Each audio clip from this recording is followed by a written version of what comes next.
2024 के लोकसभा चुनाव में मोदी की हार तय, कांग्रेस के महागठबंधन इंडिया की होगी जीत। हेलो दोस्तों, स्वागत है एक बार फिर से आप सभी का डेली खबर टीम में। तो दोस्तों आज हम आपके लिए लिख रहे हैं 2024 में होने जा रहे लोकसभा चुनावों का महा ओपिनियन पोल सर्वे।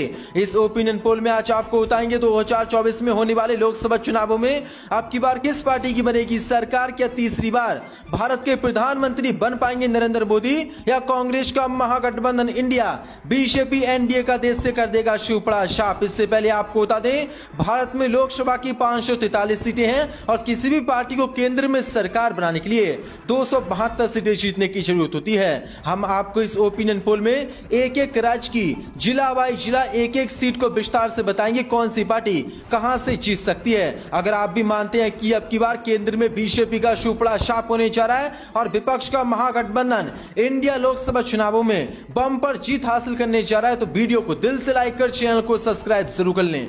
चलिए दोस्तों वीडियो को शुरू करते हैं और बात करते हैं सबसे पहले राज्य की, जिसका नाम है उत्तर प्रदेश। उत्तर प्रदेश में लोकसभा की 80 सीटें हैं। यहां पर बीजेपी के एनडीए दल को 50 सीटें मिल सकती हैं, जबकि कांग्रेस के महागठबंधन इंडिया को 28 सीटें, वहीं अन्य के खाते में 2 सीटें जा सकती हैं। वहीं अगले राज्य की बात करें जिसका नाम है पंजाब। पंजाब में लोकसभा की 13 सीटें हैं। यहां पर बीजेपी को बड़ा झटका लग रहा है, बीजेपी को महज 1 सीट मिलती नजर आ रही है। वहीं इंडिया को 10 सीटें और अन्य के खाते में पंजाब में 2 सीटें जा सकती हैं। वहीं दोस्तों अगले राज्य की बात करें जिसका नाम है तेलंगाना।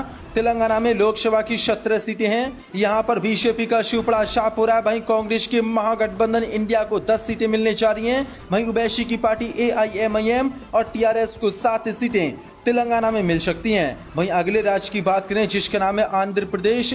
आंध्र प्रदेश में लोकसभा की 25 सीटें हैं। यहां पर बीजेपी के एनडीए दल को 3 सीटें मिल सकती हैं, जबकि कांग्रेस के महागठबंधन इंडिया दल को 20 सीटें, अन्य के खाते में 2 सीटें जा सकती हैं। वहीं दोस्तों अगले राज्य की बात करें जिसका नाम है मध्य प्रदेश। मध्य प्रदेश में लोकसभा की 29 सीटें हैं। यहां पर बीजेपी के एनडीए दल को 9 सीटें मिल सकती हैं, जबकि कांग्रेस के महागठबंधन इंडिया को 20 सीटें और अन्य के खाते में कोई सीट मध्य प्रदेश में नहीं जा रही है। वहीं अगले राज्य की बात करें जिसका नाम है दोस्तों राजस्थान। राजस्थान में लोकसभा की 25 सीटें हैं। यहां पर बीजेपी के एनडीए दल को 7 सीटें मिल सकती हैं, जबकि कांग्रेस के महागठबंधन इंडिया को 18 सीटें, अन्य का यहाँ खाता नहीं खुला। बीजेपी को जोरदार झटका राजस्थान में लग रहा है। वहीं दोस्तों अगले राज्य की बात करें जिसका नाम है त्रिपुरा। त्रिपुरा में लोकसभा की 2 सीटें हैं। यहां पर दोनों की दोनों सीटें कांग्रेस के महागठबंधन इंडिया को मिलती नजर आ रही हैं। बीजेपी और अन्य का त्रिपुरा में शिवपड़ा छाप हो रहा है। वहीं दोस्तों अगले राज्य की बात की जाए जिसका नाम है पश्चिम बंगाल। पश्चिम बंगाल में लोकसभा की 42 सीटें हैं। यहां पर बीजेपी के एनडीए दल को 2 सीटें मिल सकती हैं, जबकि कांग्रेस के महागठबंधन इंडिया को 18 और अन्य के खाते में 2 सीटें जा सकती हैं। वहीं अगले राज्य की बात करें जिसका नाम है हिमाचल प्रदेश। हिमाचल प्रदेश में लोकसभा की 4 सीटें हैं। यहां पर बीजेपी के एनडीए दल को 1 सीट जा सकती है, जबकि कांग्रेस के महागठबंधन इंडिया को 3 सीटें मिल सकती हैं और अन्य का यहां भी खाता नहीं खुला है। वहीं अगले राज्य की बात करें जिसका नाम है कर्नाटक। कर्नाटक में लोकसभा की 28 सीटें हैं। यहां पर बीजेपी की एनडीए दल को 3 सीटें मिल सकती हैं, जबकि कांग्रेस के महागठबंधन इंडिया को 20 सीटें और अन्य के खाते में कर्नाटक में 5 सीटें जा सकती हैं। वहीं अगले राज्य की बात की जाए दोस्तों जिसका नाम है बिहार। बिहार में लोकसभा की 40 सीटें हैं। यहां पर बीजेपी के एनडीए दल को 8 सीटें मिल सकती हैं, जबकि कांग्रेस के महागठबंधन इंडिया को 32 सीटें, अन्य का यहां खाता नहीं खुला। भाजपा को बड़ा झटका बिहार में लग रहा है। वहीं अगले राज्य की बात करें जिसका नाम है महाराष्ट्र। महाराष्ट्र में लोकसभा की 48 सीटें हैं। यहां पर बीजेपी के एनडीए दल को 16 सीटें मिल सकती हैं, जबकि कांग्रेस के गठबंधन इंडिया को 30 सीटें और अन्य के खाते में 2 सीटें महाराष्ट्र में जा सकती हैं। वहीं अगले राज्य की बात की जाए जिसका नाम है दिल्ली।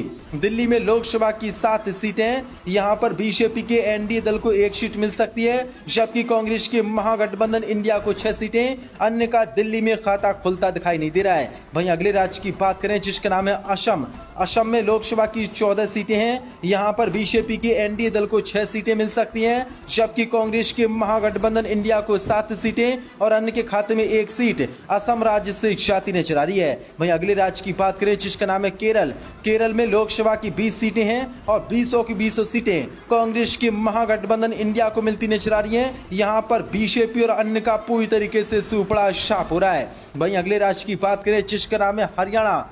हरियाणा में लोकसभा की 10 सीटें हैं, यहाँ पर एनडीए दल को 5 सीट मिल सकती है, जबकि कांग्रेस के महागठबंधन इंडिया को भी 5 सीटें हरियाणा में मिलने जा रही हैं। वहीं अन्य का हरियाणा में खाता नहीं खुला है। वहीं अगले राज्य की बात की जाए जिसका नाम है जम्मू कश्मीर। जम्मू कश्मीर में लोकसभा की 6 सीटें हैं, यहाँ पर बीजेपी की एनडीए दल को 1 सीट मिल सकती है, जबकि कांग्रेस के महागठबंधन इंडिया को 5 सीटें। अन्य का जम्मू कश्मीर में खाता नहीं खुला है, यहाँ भी बीजेपी को बड़ा झटका लग रहा है। भाई अगले राज्य की बात करें जिसका नाम है उड़ीसा। उड़ीसा में लोकसभा की 21 सीटें हैं, यहाँ पर बीजेपी को 1 सीट मिल सकती है, जबकि इंडिया दल को 8 सीटें। वहीं नवीन पटनायक की पार्टी बीजेडी को 11 लोकसभा सीटें उड़ीसा में मिल सकती हैं। वहीं दोस्तों अगले राज्य की बात की जाए जिसका नाम है झारखंड। झारखंड में लोकसभा की 14 सीटें हैं, यहाँ पर बीजेपी के एनडीए दल को 2 सीटें मिल सकती हैं, जबकि कांग्रेस के महागठबंधन इंडिया को 12 सीटें मिल सकती हैं। अन्य का झारखंड में खाता नहीं खुला है। वहीं अगले राज्य की बात की जाए दोस्तों जिसका नाम है गुजरात। गुजरात में लोकसभा की 26 सीटें हैं, यहाँ पर बीजेपी के एनडीए दल को 14 सीटें मिल सकती हैं, जबकि कांग्रेस के महागठबंधन इंडिया को 12। अन्य का गुजरात में खाता नहीं खुला है। वहीं अगले राज्य की बात की जाए दोस्तों जिसका नाम है तमिलनाडु। तमिलनाडु में लोकसभा की 39 सीटें हैं, यहाँ पर बीजेपी का शिवपड़ा छाप हो रहा है। बीजेपी को महज 3 सीटें मिल रही हैं, जबकि कांग्रेस के महागठबंधन इंडिया को 36 सीटें। अन्य का खाता नहीं खुला है। वहीं दोस्तों अगले राज्य की बात की जाए जिसका नाम है छत्तीसगढ़। छत्तीसगढ़ में लोकसभा की 11 सीटें हैं, यहाँ पर बीजेपी के एनडीए दल को 3 सीटें मिल सकती हैं, जबकि कांग्रेस के महागठबंधन को 8 सीटें। वहीं अन्य का छत्तीसगढ़ में खाता नहीं खुला है। वहीं दोस्तों अगले राज्य की बात की जाए जिसका नाम है मेघालय। मेघालय में लोकसभा की 2 सीटें हैं और दोनों की दोनों सीटें यहाँ पर कांग्रेस के महागठबंधन इंडिया को मिलती नजर आ रही हैं। वहीं बीजेपी और अन्य का यहाँ पर भी शिवपड़ा छाप हो रहा है। वहीं दोस्तों अगले राज्य की बात करें जिसका नाम है उत्तराखंड।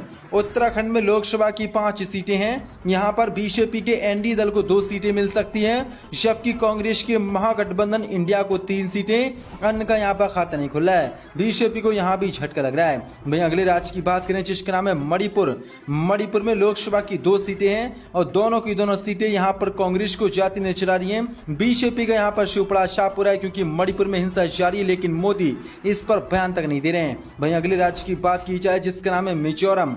मिजोरम में लोकसभा की 1 सीट है और एक सीट यहाँ पर विपक्षी कांग्रेस के महागठबंधन इंडिया को जाती नजर आ रही है। वहीं बीजेपी का यहाँ पर शिवपड़ा छाप हो रहा है, अन्य को भी यहाँ पर सीट नहीं मिल रही है। वहीं दोस्तों अगले राज्य की बात करें जिसका नाम है नागालैंड।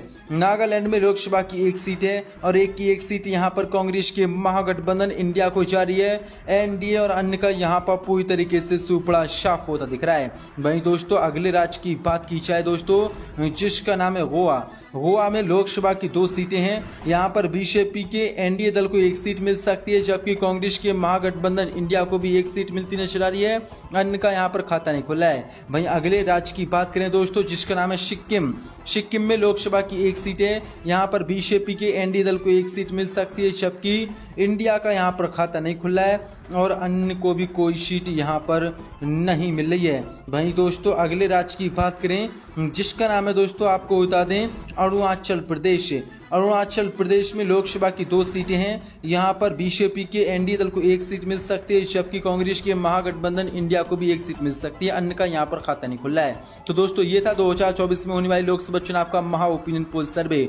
इस ओपिनियन पोल के जो नतीजे निकल कर सामने आए हैं जिसके बाद भाजपा की नींद उड़ गई है। इस ओपिनियन पोल के मुताबिक 2024 के लोकसभा चुनाव में बीजेपी के इंडिया दल को 141 सीटें मिल सकती हैं, जबकि कांग्रेस के महागठबंधन इंडिया को 361 सीटें, जबकि अन्य के खाते में 41 सीटें जा सकती हैं। यानी कि इस ओपिनियन पोल के मुताबिक 2024 के लोकसभा चुनाव में कांग्रेस की पूर्ण बहुमत से सरकार केंद्र में बनने जा रही है और मोदी और अमित शाह और भाजपा को बड़ा झटका लग रहा है। दरअसल आपको बता दें केंद्र में किसी भी पार्टी को सरकार बनाने के लिए 272 सीटें जीतने की जरूरत होती है, लेकिन कांग्रेस का महागठबंधन इंडिया 361 सीटें 2024 के लोकसभा चुनाव में जीत सकता है। वहीं बीजेपी को बड़ा झटका लग रहा है। बीजेपी को महज 141 सीटें और अन्य के खाते में 41 सीटें जा सकती हैं, यानी कि मोदी और अमित शाह को बड़ा झटका। 2024 के लोकसभा चुनाव में लगने जा रहा 543 लोकसभा सीटों में से इंडिया दल को यानी कि कांग्रेस के महागठबंधन इंडिया को 361 सीटें मिल सकती हैं, जबकि बीजेपी के एनडीए दल को 141 सीटें, वहीं अन्य दल के खाते में 41 सीटें जा सकती हैं। तो इस ओपिनियन पोल के मुताबिक 2024 के लोकसभा चुनाव में कांग्रेस के महागठबंधन इंडिया की सरकार 361 सीटें जीतकर बनने जा रही है। वहीं बीजेपी का शिवपड़ा साफ हो रहा है। आपकी क्या राय है इस ओपिनियन पोल पर? हमें कमेंट बॉक्स में अपनी राय